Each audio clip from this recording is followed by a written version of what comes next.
લગ્નનો પ્રસંગ છે અને આપણા જીવનમાં ઘણા બધા પ્રસંગો આવે છે. બર્થડે નો પ્રસંગ આવે છે, સગાઈનો પ્રસંગ આવે છે, એવી રીતે બાળ અર્પણનો પ્રસંગ આવે છે. નાના મોટા ઘરના અંદર પ્રસંગો આવે છે. પણ બાઇબલની અંદર લગ્ન જે પ્રસંગ છે એ પ્રસંગને બહુ જ સારો શબ્દ ઉપયોગ કરવામાં આવેલો છે, જે હમણાં આપણે વાંચી ગયા. એને શું કહેવામાં આવ્યું છે? એ કેવો પ્રસંગ છે? માન યોગ્ય. એનો અર્થ એ છે કે આ પ્રસંગને પરમેશ્વર બહુ જ મહત્વ આપે છે. હાલેલુયા. આ પ્રસંગ પરમેશ્વરના નજરમાં બહુ ઇમ્પોર્ટન્ટ છે. અને આ પ્રસંગના વિશે પરમેશ્વરના સેવક તરીકે હું થોડુંક તમને કંઈક કહેવા માંગુ છું. ઘણા લોકો લગ્ન કરે છે અને ઘણા લોકો એવું પણ વિચારે છે કે મારે લગ્ન નથી કરવું. હવે લગ્ન નથી કરવું એનું પણ બાઇબલની અંદર અલગ શિક્ષણ છે. પ્રેરિત પાઉલ કહે છે કે લગ્ન નહીં કરશો એના દ્વારા પરમેશ્વરની સેવા થશે, લગ્ન નહીં કરશો એના દ્વારા પરમેશ્વરની યોજના થશે. લગ્ન નહીં કરવું એ પણ ઈશ્વરની વ્યવસ્થામાં આવે છે, જે બધાના માટે નથી, જે ઈશ્વર તરફથી હોય છે અને તેઓ દ્વારા પણ ઈશ્વર મહિમા પામે છે. પણ લગ્ન કરવું એ પણ ઈશ્વરની એક વ્યવસ્થા છે.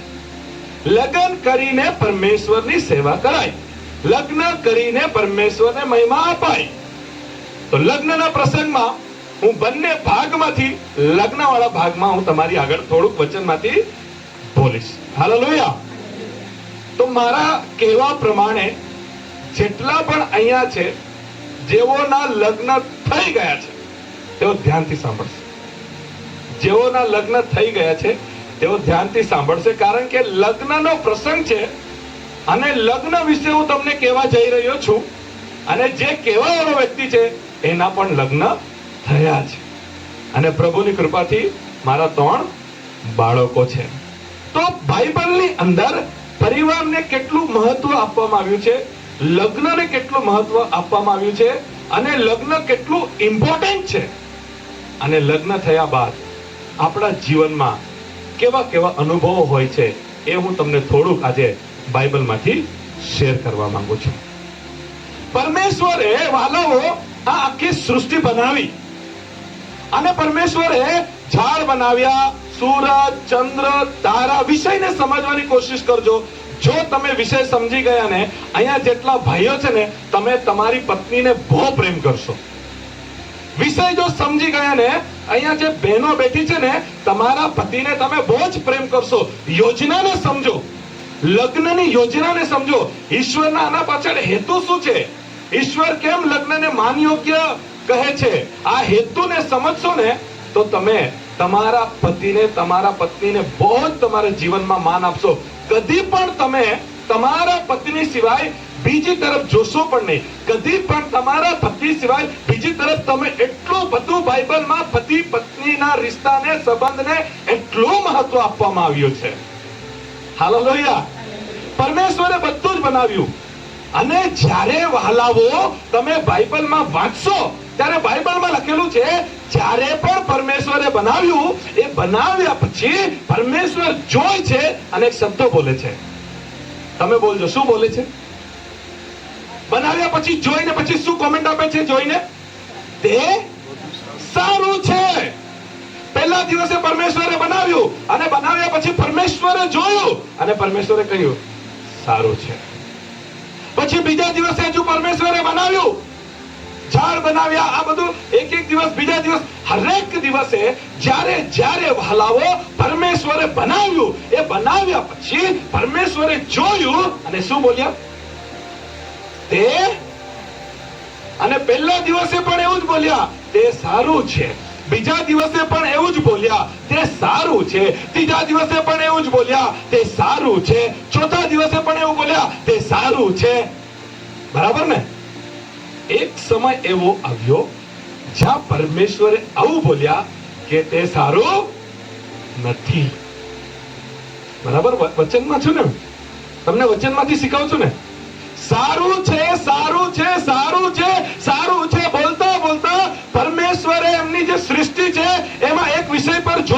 અને જોઈને કીધું સારું નથી. જ્યારે પરમેશ્વર બોલ્યા ને સારું નથી, એ વચન આપણે વાંચીશું. ઉત્પત્તિનું પુસ્તક 2 અધ્યાય 18 વચન. કોઈ વાંચશે ગુજરાતીમાં? 2 અધ્યાય 18 વચન. હા, પરિસ્થિતિ વાંચો ને સાહેબ. સારું નથી. અત્યાર સુધી પરમેશ્વરે જે કંઈ પણ બનાવ્યું, શું બોલતા ગયા? સારું છે. સૂરજ બનાવ્યો અને પછી બનાવ્યા, પછી જોયું સારું છે. ચંદ્ર બનાવ્યા, તારા બનાવ્યા અને પછી કીધું સારું છે. નદીઓ બનાવ્યા, ડુંગરો બનાવ્યા અને બનાવીને પછી જોઈને કીધું સારું છે. ઝાડ બનાવ્યા, પક્ષી બનાવ્યા, જાનવરો બનાવ્યા, બનાવતા ગયા, જોતા ગયા અને કહેતા ગયા સારું છે, સારું છે. પણ બાઇબલમાં 2 અધ્યાય 18 વચન કહે છે, જ્યારે પરમેશ્વરે માણસને જોયો અને માણસને જોઈને કીધું કે તે એકલો રહે તે સારું. એકચ્યુઅલી પરમેશ્વરે શું કર્યું ખબર? સમજવાની કોશિશ કરજો. આખી સૃષ્ટિને રચના કરી, માણસને બનાવ્યો અને પરમેશ્વરે શું કીધું ખબર? આ બધું તારું. આ ઝાડ, આ પક્ષીઓ, આ બધા પર તું અધિકાર ચલાવશે. તારે જ નામ પાડવાના છે. આ ગધેડો, આ કૂતરો, આ નામ તારે જ પાડવાના. આ વાડીમાં મેં તને અધિકાર આપું છું. આટલું બધું રહેવા કરતા પણ, આટલું બધું હોવા છતાં પણ આદમ એકલો હતો. આદમ એકલો હતો સાહેબ. એની પાસે બધું જ હતું. ત્યાંનો અધિકારી હતો, ત્યાંનો ઇન્ચાર્જ હતો. બધું જ પરમેશ્વરે બનાવીને પછી આદમને બનાવીને ત્યાં મૂકીને કીધું, દીકરા, આ બધું જ હવે તારા માટે અને તારા હાથમાં. પણ જે સપોર્ટ મળવું જોઈએ, જે સંગતિ મળવું જોઈએ, જે લાગણી મળવું જોઈએ, એ નહીં મળી. સમજો છો ને? આદમને જે સંગતિ જોઈતી હતી, એટલે બધા જાનવરો વચ્ચે પણ આદમ ફરતો હતો, પણ એકલો જ હતો. બધા ફૂલો હતા, ઝાડ, પાંદડા, સુંદરતા, નદી, ડુંગર, પણ આદમ એકલો જ હતો. બધું હોવા છતાં આદમ એકલો હતો. પછી પરમેશ્વરે કીધું, મારે આના માટે એક સહાય કરી બનાવવું પડશે. અને ત્યારે પછી હવાની યોજના થઈ. અત્યાર સુધી હવાના વિશે કોઈ વાત નથી, હવાના સર્જન કરવાના વિશે કોઈ વાત નથી. પણ જ્યારે પરમેશ્વરે જોયું આ તો એકલો છે, આટલું બધું મને આપ્યું તો એકલો જ પડી ગયો છે, પછી પરમેશ્વરે કીધું આના માટે હું એક સહાય કરી બનાવીશ. પછી પરમેશ્વરે હવા બનાવી. અને ત્યારે આદમ શું બોલ્યો ખબર? 2 અધ્યાય 23 વચન. ઉત્પત્તિ 2 અધ્યાય 23 વચન. હવે આ મારા હાડકામાંનું હાડકું અને મારા માંસમાંનું આ માંસ છે. હા, આગળ. એ મારામાંથી લેવામાં આવી છે. હા, આગળ વાંચો. હા, હા, હા, ને તેઓ એક.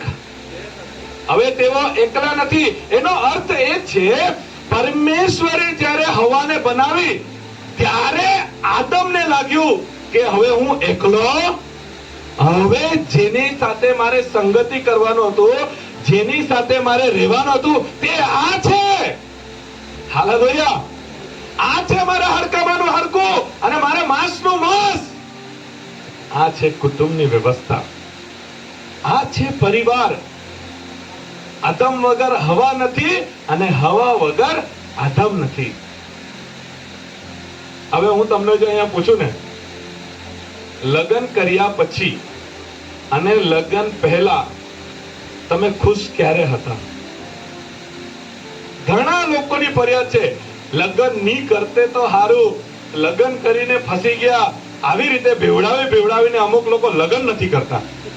ના, લગ્ન કરવા પછી આવું બધું થાય ને, એના કરતા લગ્ન નહીં કરીએ. અમારા ઘરમાં મારો એક ભાઈ છે, મારો સગો ભાઈ. અમે 5 ભાઈ છે. 3 ભાઈના લગ્ન થઈ ગયા, નાનલા. પણ મારા પછીનો જે ભાઈ છે ને એના લગ્ન ની થયા ખબર, પેલા જેના લગ્ન થયા એ લોકોને લડાતા જોઈને તો આના અંદર ભીખ આવી ગઈ. પેલા મારે એકબીજાને, પછી પોલીસ વાળાને ફોન કરે ને પેલા ખર્ચવાના પૈસા નહીં આપે, એટલે આવું આણે બધું જોયું ને તો એના અંદર એક ભીખ આવી ગઈ ને એવું બોલો, એવું કહેવા માંગે છે જો લગ્ન કરીને આવું બધું થતું તો મારે લગ્ન નથી કરવા. ભીખ આવી ગઈ એના અંદર. પણ હું કેવું છું, તમારો અનુભવ લગ્ન પછીનો જે હશે તે હશે. ઈશ્વરનો આભાર માનું છું કે લગ્ન કર્યા પછી મારા જીવનમાં આશીર્વાદ આવ્યો, કેમ કે ઈશ્વરની વ્યવસ્થામાં હું છું. Hallelujah, hallelujah. લગ્ન એટલું ઇમ્પોર્ટન્ટ છે અને બાઇબલ એના માટે એટલું મહત્વ છે કે બેનનું જે કામ છે અને ભાઈનું જે કામ છે, આ બંને ભેગા થાય ને ત્યારે જ કામ થાય. તમે મારી વાર એક દાખલો આપો, મેં મારો જ દાખલો આપો એટલે તમને ખોટું જ નહીં લાગે. નહીં તો એકાદ જણ કહે કે આમ બોલે તેમ બોલે.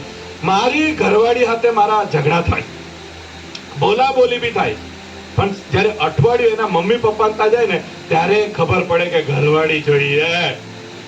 કોઈક વખત ઝઘડો થાય ને તો ઝઘડામાં બોલું, તું જતી રહે ને પણ એમ, તું નીકળી જા ને એમ થાય ને. હવે જો મારા તો નહીં આપણાથી, એટલે અમુક સેવામાં આવ્યા પછી અમુક લિમિટેશન રાખવું પડે. એટલે મેં હું કહ્યું તું નીકળી જા થોડો દિવસ, મેં તને મૂકી આપતો છું, તું તારા મા બાપના ઘરે થોડા દિવસ રહેજે, પછી આવી રહેજે.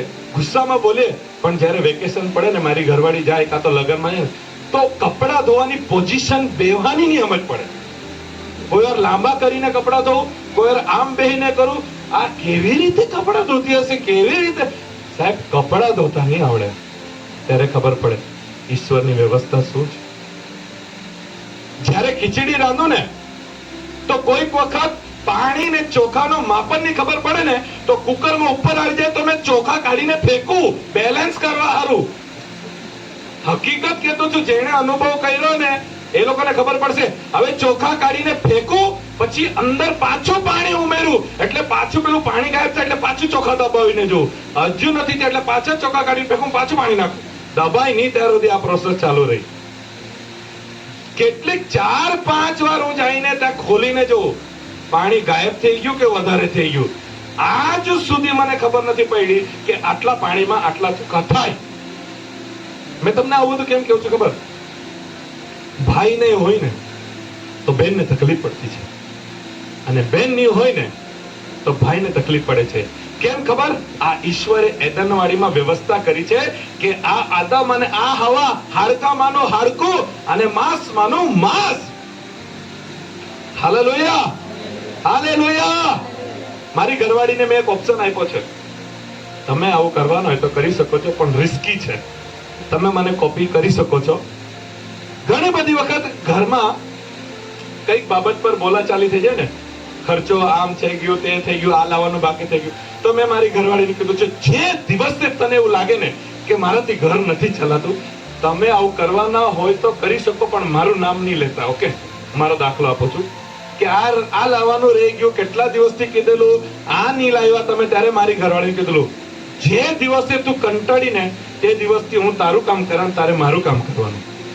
કેટલા જણ સમજી ગયા? ઘર તું ચલાવે ને રાંધીને મેં ખવડાવવા. જે દિવસે તને લાગ્યું કે આ ઘર નથી ચલાવતો, તું ચલાવજે, હપ્તા તું ભરજે, ઘરનું ભાડું તું ભરજે, ફીઓ તું ભરજે, રાંધવાના, કપડા ધોવાનું, વાસણ માંજવાનું મેં કરા. ઝઘડા બંધ થઈ ગયા. નહીં બોલે, કઈ લાવે કે નહીં લાવે નહીં બોલે. જો નથી લાવતો તું કામ પર જા, મેં તને રાંધીને ખવડાવવા, પોતું મારા, વાડી કાળા, વાસણ, બહેનોનું કામ મેં કરા, ભાઈનું કામ તું કર. નહીં થાય. એને માની લીધું આટલા બધા મેં કાથી મેં કા કામ કરો, પણ મેં કરવા તૈયાર, મેં કા વાહન માંજવાનું, મેં કાથી કપડા ધોવાનો, મેં તૈયાર છું. એટલે તું તારી જગ્યાએ બરાબર, મેં મારી જગ્યાએ બરાબર. કોઈક વખત મારાથી જે ખર્ચો ચલાવવાનો નહીં ચલાવાય તો તું એડજસ્ટ કર. કોઈક દિવસે ખાવાનામાં તેલ તીખું વધારે ઓછું થઈ ગયું તો મેં એડજસ્ટ કરા, કે તું મને એડજસ્ટ કર, મેં તને એડજસ્ટ કરા. કોઈક વખતે કપડા ધોતા ધોતા ડાઘ રહી ગયા તો મેં એડજસ્ટ કરા. આવી રીતે તો આદમ હવાને પરમેશ્વરે જોડેલા છે. Hallelujah, hallelujah. જે દિવસે વ્યક્તિ સમજી જાય ને કે મારી ઘરવાળી મારા માટે કેટલી ઇમ્પોર્ટન્ટ છે, અને જે દિવસે ઘરવાળી સમજી જાય કે આ મારા માટે કેટલો ઇમ્પોર્ટન્ટ છે, પ્રોબ્લેમ બધા સોલ્વ થઈ જાય. હાલેલુયા. લગ્ન થયા પછી બધાને બહુ ફરિયાદ હોય, આમ દેખાતી છે, એમ દેખાતી છે, તમે લેટ પડ્યા ફરિયાદ કરવામાં. સમજ પડે મેં શું કહેવા માંગુ છું? મેં એક વાત સમજી ગયો સાહેબ, હાઈટ આટલી હોય કે આટલી હોય, દેખાવામાં આવી હોય કે તેવી હોય, પરમેશ્વરે એદનવાડીમાં જે યોજના કરીને એ યોજનામાં રહેવું જરૂરી છે. Hallelujah, hallelujah. એક વચન જબરજસ્ત હું તમારી આગળ વાંચવા માંગુ છું, અને જેવો એવું વિચાર કર્યો હોય ને કે હું લગ્ન નથી કરવાનો, કદાચ તેઓના વિચાર આજે બદલાઈ જશે. અને જે લોકોએ લગ્ન કર્યા છે એ લોકો ખુશ થઈ જશે. ના ના ના, મેં યોજનામાં છે. સભા શિક્ષકનું પુસ્તક કાઢીએ, સભા શિક્ષકનું પુસ્તક, એમાં 3જો અધ્યાય 4થો અધ્યાય ને 9 કલમ વાંચીએ. 4થો અધ્યાય ને 9 વચન વાંચીશું. એક કરતા બે ભલા. હવે ધ્યાનથી સાંભળો. હા, 10 વચન. હા, 10મી કલમ વાંચો. જો તેઓ પડી જાય તો તેમાંનો એક પોતાના સાથીને ઉઠાડશે, પણ જે પડતી વેળાએ એકલો જ હોય અને એને ઉઠાડવાને એની પાસે બીજો કોઈ નહીં હોય તો તેને અફસોસ છે. વચન કેટલા જણા સમજી ગયા? કેટલા જણા સમજી ગયા? હાલેલુયા. બાઇબલમાં લખેલું છે 9 વચનમાં, 1 થી ભલા 2, 1 કરતા ભલા 2.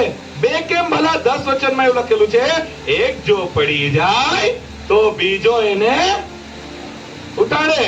ઘરવાળી પડી જાય તો ઘરવાળો ઉઠાડે, અને જો ઘરવાળો પડી જાય તો ઘરવાળી એને ઉઠાડે. આ ઈશ્વરની વ્યવસ્થા છે. 1 કરતા 2 ભલા, એકબીજાને ટેકો, એકબીજાને મદદ, એકબીજાના સુખ દુઃખ. એટલે પાસ્ટર સાહેબ કરાર કરાવે, મરી જાય ત્યાર સુધી સાથે રહેવું, સુખમાં ને દુઃખમાં સાથે રહેવું. આવું કેમ કરાવે? આ પડી જાય તો તું ઉઠાડજે, ને એ પડી જાય તો તું ઉઠાડજે. આ ઈશ્વરની વ્યવસ્થા છે. મેં જે બોલું છું તે ઈશ્વરની વ્યવસ્થા તમારી આગળ વચનમાંથી બોલું છું. અને પછી પરમેશ્વરનું વચન આગળ એમ લખે છે, જો એ એકલો હોય અને જો એ પડી જાય અને એને ઉઠાડવા માટે ત્યાં કોઈ નહીં હોય તો એની પરિસ્થિતિ કેવી હોય? તમને ખબર છે, જે લોકો લગ્ન થઈ ગયા, તમારા 100 દોસ્તાર હશે, 100. તમારા મંત્રી તંત્રી બી દોસ્તાર હશે, મોટા મોટા મંત્રી લોકો સાથે તમારું પથારીમાં પડો ને તો ઘેરવાળી જ આવે. આ ફેક્ટ છે. જેટલા લોકોએ તમને કીધું ને, અરે અમે છે ને બધા ગાયબ, ખાલી નાટક કરો, 5 દિવસ પલંગ પર પડ્યો, માને ઉઠાતું નથી, બધા ગાયબ. ને જેને તમે ગાળ આપો ને, જેને તમે લાત મારો ને, તું ઓહડી, તું તોહડી, એ જ આવે. ચાય પી લે, ઉઠ જાય, પાણી લે, પછી હાથ પકડીને પેશાબ કરવા લઈ જાય. આ ઈશ્વરની વ્યવસ્થા છે. આ ઈશ્વરની વ્યવસ્થા છે. પણ આપણા લોકો વ્યવસ્થાને નથી સમજતા. એ લોકોને બ્યુટી પાર્લર વાળું વધારે ગમે. ઘરમાં જે છે એના કરતા, પણ એ ત્યારે સુધી જ કામ આવે જ્યારે સુધી આપણું વ્યવસ્થિત હોય. આપણું બગડ્યું એટલે ત્યારે તરત જ બગડે. આ બધી જે વાતો હું તમને કહું છું ને, આ થાય છે, આ છે. તમારી ઘરવાળી એ તમારી સૌથી મોટી તાકાત છે.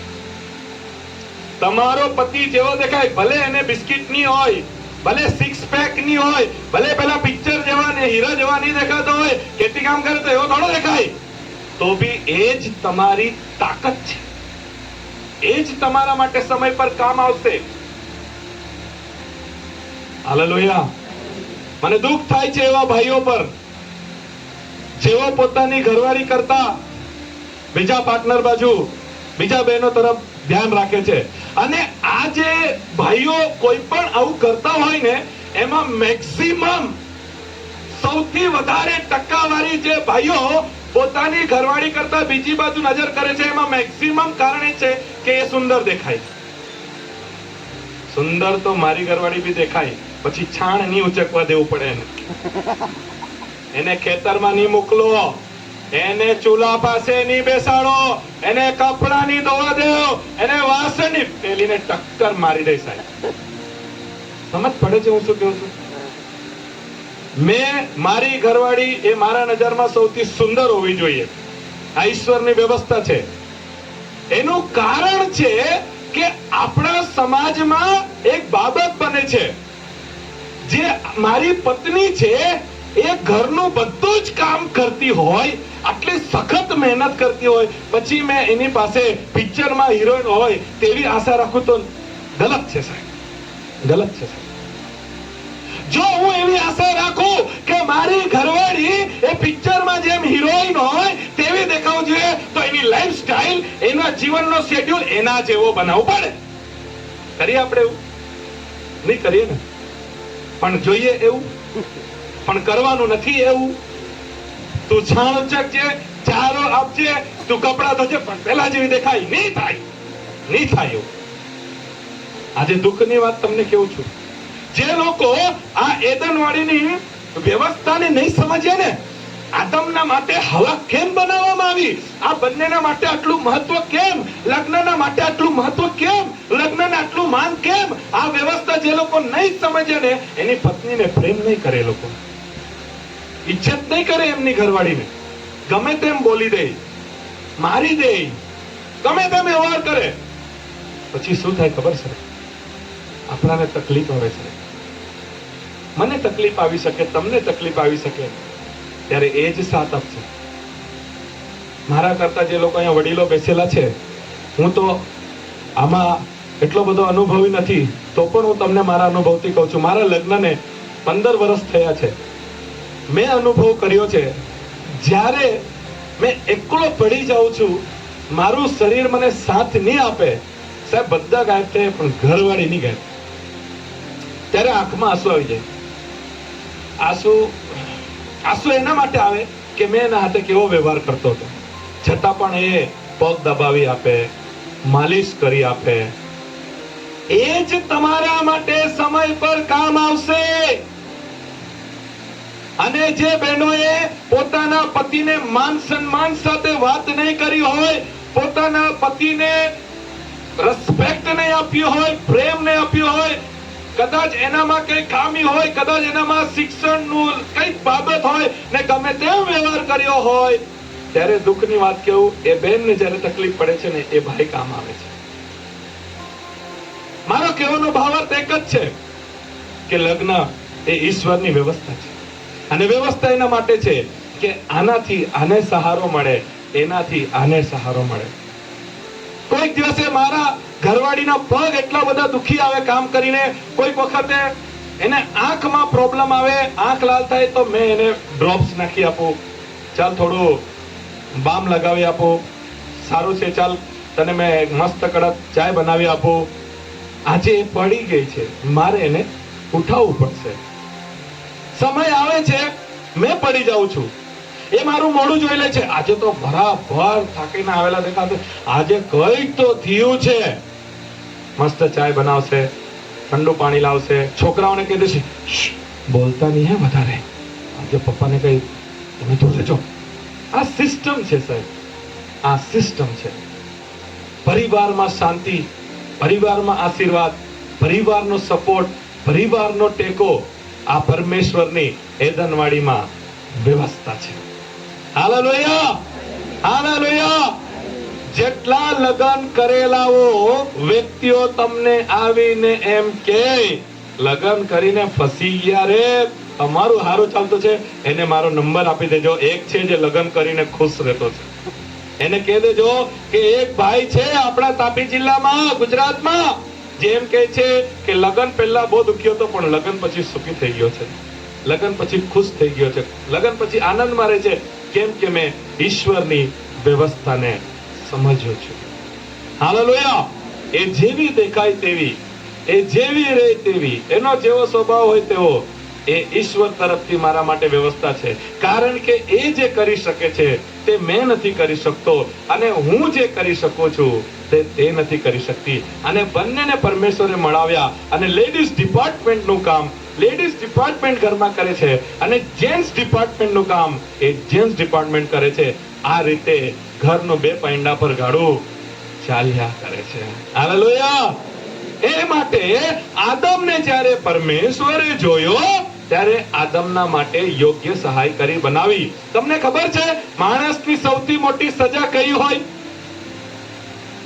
સૌથી મોટી સજા એકલાપણું.